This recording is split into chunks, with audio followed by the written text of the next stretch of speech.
Welcome back. If you're new around here, my name is Ellie and welcome to Small and Strong. Welcome to 2020. We've made it. This is the first video of 2020, so I'm going to dive right in.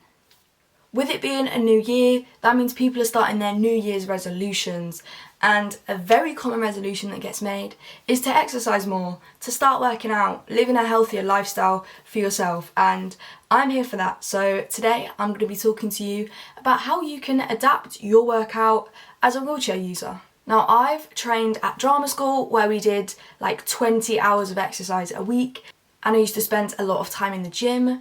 Recently, my health has took a little bit of a dive, so I've been doing more home workouts, and I've only been working out when my body is ready.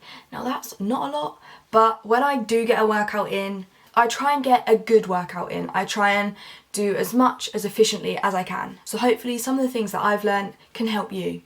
We've got my cat Missy running about today, but this is my baby Missy. She's just a little girl. So she's gonna be floating about in today's video.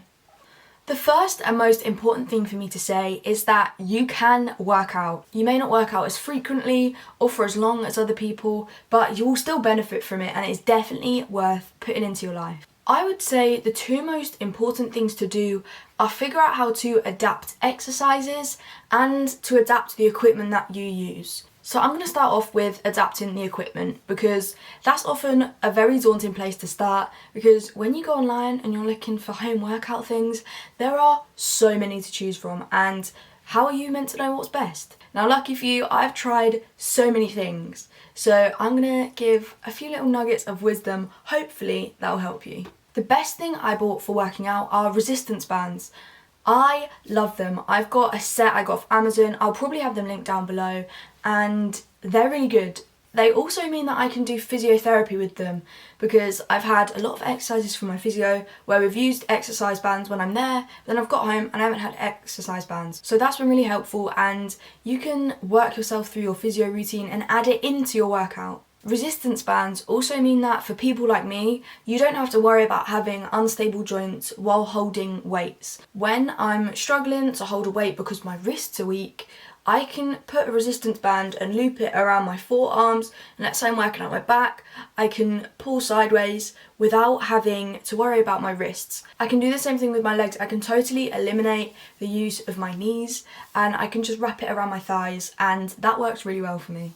The other piece of equipment that I have are dumbbells, and I own, I think, 1 kilogram, 3 kilogram and 5 kilogram dumbbells, because a big thing that I found was when I used too heavy weights, I would really struggle and I wouldn't enjoy my workout, and the whole point of working out is you want it to be at least a little bit enjoyable. So I found that using smaller weights and doing more reps, I got more into the groove of my workout, and I was able to look around the gym and be like, yeah, we're all doing sort of similar things, because I wasn't using a weight that was ultimately too heavy and doing 2 reps and then having to stop, because that way I just couldn't get into my groove. So using those little weights allows me to do more reps and gain the same benefits that I would if I was using the heavier ones. Owning those 3 smaller weights also means that I'm able to fluctuate what I use. If I want to do an arm workout that day but my arms are struggling, obviously I have the choice of not using any weights, or I could just go for 1 kilogram, go through the motions, and it will make some difference rather than just completely not working out that day. When I'm at the gym, I like to use the machines as much as possible, because they control the motion for you. The exercise that shows this off the most, I think, is tricep dips. When I'm doing tricep dips by myself, my arms often go wonky, go different angles, my wrist doesn't sit right, and it's not good. It affects my wrist, my elbow and my shoulder, and that's not the best. So when I'm at the gym, there is a machine specifically aimed at sort of mimicking a tricep dip but being better. So you just sort of hold a bar and push it down. That controls the movement of your arm, because it can't go from left to right, and it means that it's a lot more stable and a lot more controlled, and you do have a lot more control over the movement.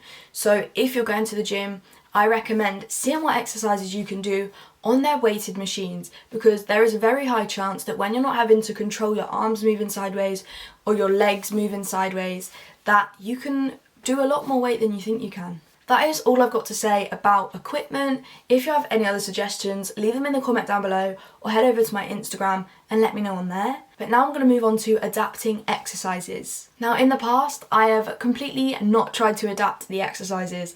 If my leg was injured and I couldn't use my leg and I was doing sit-ups with my legs in the air, I would just put one leg in the air and keep doing the sit-ups. If I was doing press-ups, I would go on my knees and try and do it with one arm rather than two, which was awful and it made my life worse and I never did it again. So I learned from that. But some of the adaptations that I found really useful were when I was doing sit-ups, having someone hold down my legs. So I would just lay my legs flat and having someone sort of hold on my thighs or even just sort of like sit on them gently meant that I was able to do the sit-ups and not worry about where my legs were going. I just didn't even need to think about them because they were taken care of and I could just focus on my sit-ups. I also used a lot of things around me. So when I was doing home workouts and let's say I was doing squats, I would hold onto the banister that runs on top of the stairs or the end of my bed so that I had something there and that I could push up if I needed to, if I'd gone too far down.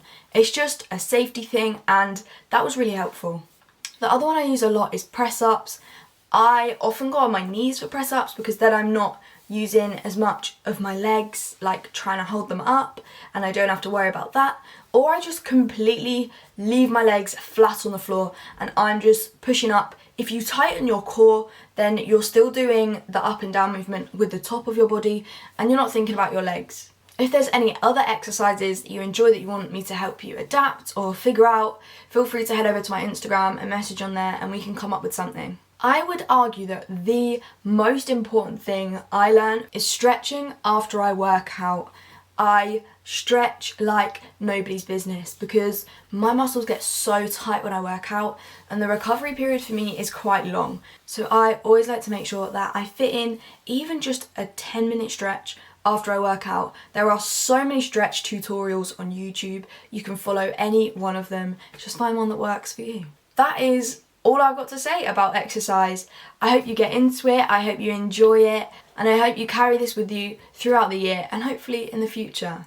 If I've helped you in any way with this video, please like and subscribe. There are now more than 200 of us, which I'm so thankful for, and we're going to build this lovely little community together. But as I've said, that is all I've got for you for now, so I will see you in the next video.